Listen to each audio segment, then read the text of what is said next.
Global risk report 2026 जिसे publish करता है वर्ल्ड इकोनॉमिक फोरम। ना बॉम्ब ना मिसाइल, लेकिन बैंक्स बंद, UPI fail, power grid down और इलेक्शन पर सवाल बहुत सारी कंट्रियों में ये हो रहा है। इंडिया का सबसे बड़ा रिस्क 2026 में साइबर सिक्योरिटी और ग्लोबली जियो इकोनॉमिक कॉन्फ्रंटेशन यानी ट्रेड वॉर, सैंक्शन और टेक्नोलॉजी बैन्स। आर्म्ड कॉन्फ्लिक्ट और क्लाइमेट चेंज से भी बड़ा थ्रेट ये बन चुका हुआ है। जानेंगे सब कुछ डिटेल में। नमस्कार दोस्तों, स्वागत है आपका दिस इज अनिल मिश्रा। पहले देखते हैं ग्लोबल रिस्क रिपोर्ट है क्या। ये एक वर्ल्ड इकोनॉमिक फोरम के द्वारा पब्लिश किया जाता है। ग्लोबल रिस्क का मतलब ऐसा इवेंट जो अगर हो गया तो ग्लोबल जीडीपी, पॉपुलेशन या नेचुरल रिसोर्सेज का बड़ा हिस्सा नेगेटिवली इम्पैक्ट हो जाता है। वर्ल्ड इकोनॉमिक फोरम ये फाउंड हुआ 1971। फाउंडर थे क्लॉस श्वाब और हेडक्वार्टर है Geneva, Switzerland, famous for Davos summit. World Economic forum के मेजर रिपोर्ट्स हैं। पहला global competitiveness report, second global gender gap report, third energy transition index and fourth चीज की बात कर रहे हैं ग्लोबल रिस्क रिपोर्ट। तो ग्लोबल रिस्क रिपोर्ट आउटलुक 2026 अगर देखें तो पहला है ग्लोबल रिस्क जियो इकोनॉमिक कॉन्फ्रंटेशन। सिंपल शब्दों में अगर देखें, जब कंट्रीज इकोनॉमिक वेपन्स यूज करती हैं जैसे कि trade restrictions, sanction, technology bans, अपने राइवल को वीक करने के लिए ये यूज करते हैं। एग्जाम्पल के तौर पे US China trade war, tech export bans, weaponisation of supply chain, और ये इम्पैक्ट करता है मल्टीलेटरलिज्म वीक और प्रोटेक्शनिज्म को स्ट्रॉन्ग करता है एंड ग्लोबल इंस्टेबिलिटी को बढ़ाता है। अदर मेजर ग्लोबल रिस्क की अगर बात करें तो पहला है स्टेट बेस्ड आर्म कॉन्फ्लिक्ट यानी कि Ukraine war, Middle East tension, regional spell war, okay.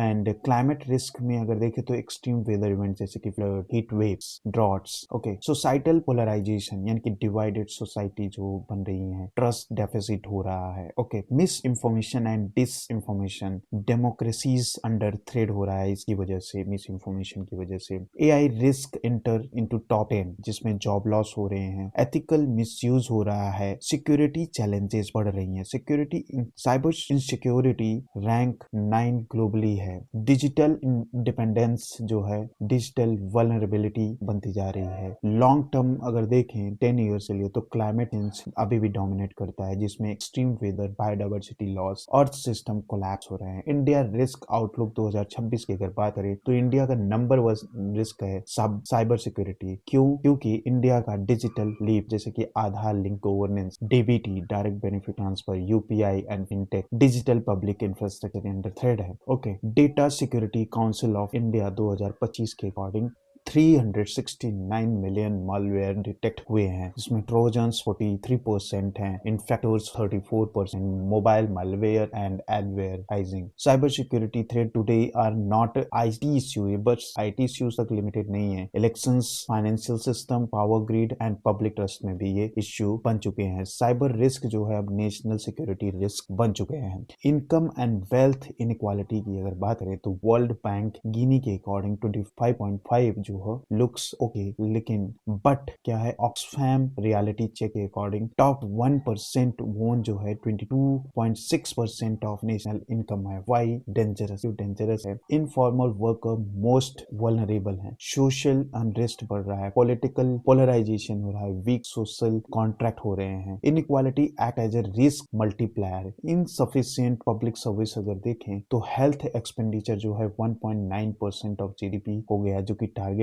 है 2.5% का। सोशल प्रोटेक्शन स्पेंडिंग अगर देखें तो इंडिया का अप्रॉक्स 5% ऑफ जीडीपी है एंड ग्लोबल एवरेज जो है अप्रॉक्स 13% है। रिजल्ट क्या हो रहा है इसका? पुअर शॉक एब्जॉर्प्शन हो रहे हैं एंड क्लाइमेट इकोनॉमिक शॉक से चीजें दिख रही हैं, जिससे गवर्नेंस क्राइसिस हो रहा है। जियो economic shock and security threat अगर देखें 2025 एपीआई आउटफ्लो देखें तो 18.9 बिलियन डॉलर हो गया। रीजन है trade tension, US tariff, currency volatility. Security concern अगर देखें तो जैसे कि Pahalgam attack, Red Fort blast, cross border terrorism, lone wolf and urban terrorism.